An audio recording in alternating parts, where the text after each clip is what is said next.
Hello friends and welcome back. और बच्चों, आज की क्लास में हम लोग कवर करेंगे accounting treatment of goodwill in case of retirement. तो रिटायरमेंट के केस में हम लोग गुडविल को किस तरह से जर्नलाइज करते हैं, यानी कि गुडविल की जर्नल एंट्री कैसे पास की जाती है और साथ ही उसको पार्टनर्स के कैपिटल अकाउंट में कैसे ट्रांसफर करते हैं। So let's begin with me. Retirement के केस में हम लोग एक टॉपिक पढ़ चुके हैं, पीएसआर यानी कि प्रॉफिट शेयरिंग रेशियो। और प्रॉफिट शेयरिंग रेशियो में हम लोगों ने पढ़ा था कि अगर किसी फर्म में 3 पार्टनर हैं, एक्स, वाई और जेड, और अगर वाई रिटायर होता है तो वो अपने शेयर को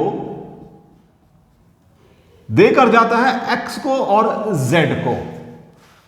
इट मींस एक्स को और जेड को होगा गेन, राइट। तो रिटायरमेंट के केस में वाई अपने हिस्से की कैपिटल लेकर जाएगा और इस गेन के अगेंस्ट रिमेनिंग पार्टनर उसको देंगे कुछ एडिशनल अमाउंट, जिसको हम लोग बोलते हैं गुडविल। Got it. और इसका ठीक अपोजिट केस हम लोगों ने पढ़ा था एडमिशन ऑफ पार्टनर में, जहां पर नया पार्टनर अगर आता है तो वो कैपिटल के अलावा एक एडिशनल प्रीमियम अमाउंट लेकर आता है, जिसको हम लोग बोलते हैं premium for goodwill. Is that clear? So यहां पर रिटायरिंग पार्टनर अपने हिस्से का शेयर रिमेनिंग पार्टनर्स को देकर जा रहा है, जिसकी वजह से इनको होगा गेन, और उस गेन के लिए वो रिटायरिंग पार्टनर को देते हैं एक एक्स्ट्रा अमाउंट, जिसको बोलते हैं goodwill.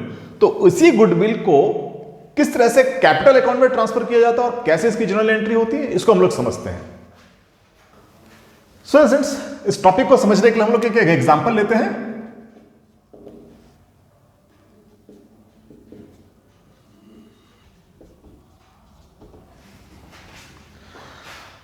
So friends, we have an example.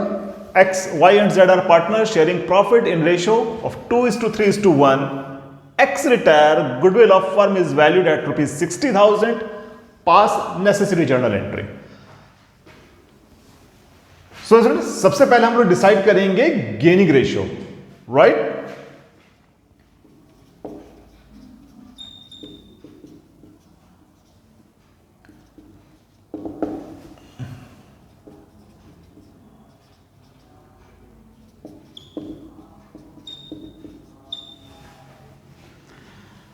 अब क्योंकि यहां पर x रिटायर होता है, तो x अगर रिटायर होगा उस केस में हमारे पास जो नई फर्म होगी उसमें रहेंगे y एंड z।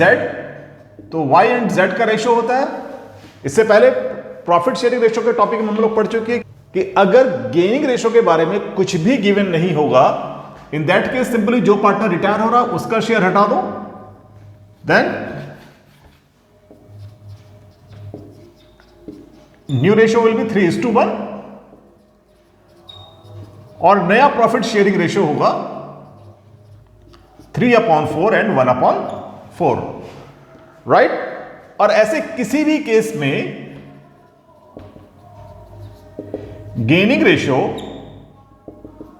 हमेशा ही न्यू रेशियो के इक्वल ही होगा। अगर हम कैलकुलेट करेंगे तब भी नया रेशियो और गेनिंग रेशियो दोनों ही एक दूसरे के इक्वल ही आएंगे, right.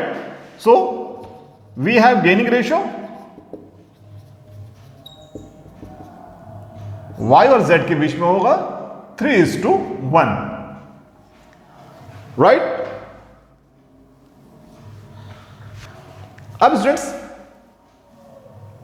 Unlike admission of partner, यहां पर रिटायरिंग पार्टनर अपने हिस्से की गुडविल कैश में लेकर नहीं जाएगा, बल्कि उसके गुडविल की एडजस्टमेंट करेंगे उसके कैपिटल अकाउंट के थ्रू, राइट। हमारे पास यहां पर गिवन है फर्म की गुडविल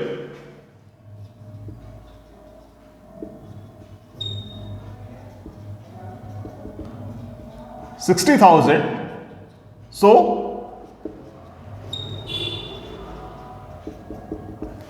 हमारे पास गिवन है यहां पर फर्म की गुडविल। सो एक्स की गुडविल कितनी होगी? 60,000 इंटू 2/6, क्योंकि एक्स का शेयर कितना था? It was 2/6, so it is 20,000, right. तो फर्स्ट स्टेप ये है, आपको गेनिंग रेशियो डिसाइड करना है, देन सेकंड स्टेप, जो रिटायरिंग पार्टनर है उसकी कैपिटल कैलकुलेट करनी है। मोस्ट ऑफ द टाइम यहां पर आपके पास पूरे फर्म की ही गुडविल होती है रिटायरमेंट के केस में। Got it? So now journal entry. तो जर्नल एंट्री में हमारे पास एक्स है रिटायरिंग पार्टनर,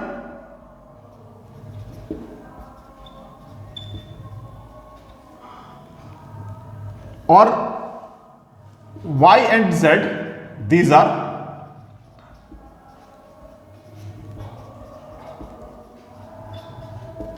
and Y और Z are remaining partner. Y और Z गुडविल देंगे X को, इट मींस इससे X का कैपिटल अकाउंट होगा इंक्रीज और Y और Z का कैपिटल अकाउंट होगा डिक्रीज। तो अगर कैपिटल अकाउंट डिक्रीज होता है तो कैपिटल अकाउंट को डेबिट करते हैं, तो यहां पर होगा Y's capital account, Y's capital account debit, Z's capital account debit, और क्योंकि गुडविल मिल रही है X को तो X की कैपिटल होगी इंक्रीज, सो X की कैपिटल अकाउंट होगी क्रेडिट, और amount,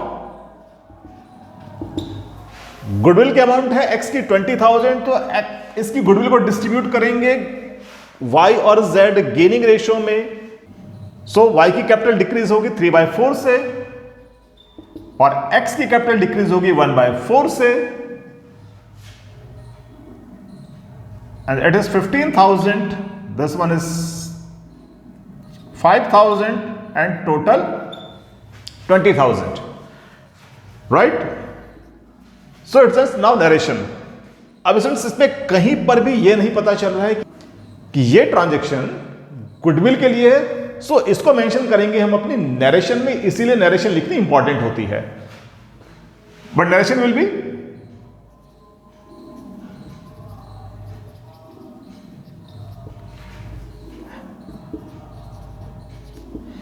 being capital accounts adjusted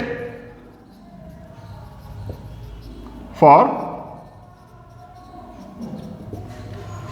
goodwill. Is that clear? तो इस तरह से रिटायरमेंट के केस में हम गुडविल को जर्नलाइज करते हैं, right? So students, if you have any kind of query or you need any kind of explanation for any topics, then you can write it on your comment section. If you have learned something from these videos, then you can like and subscribe the channel and stay tuned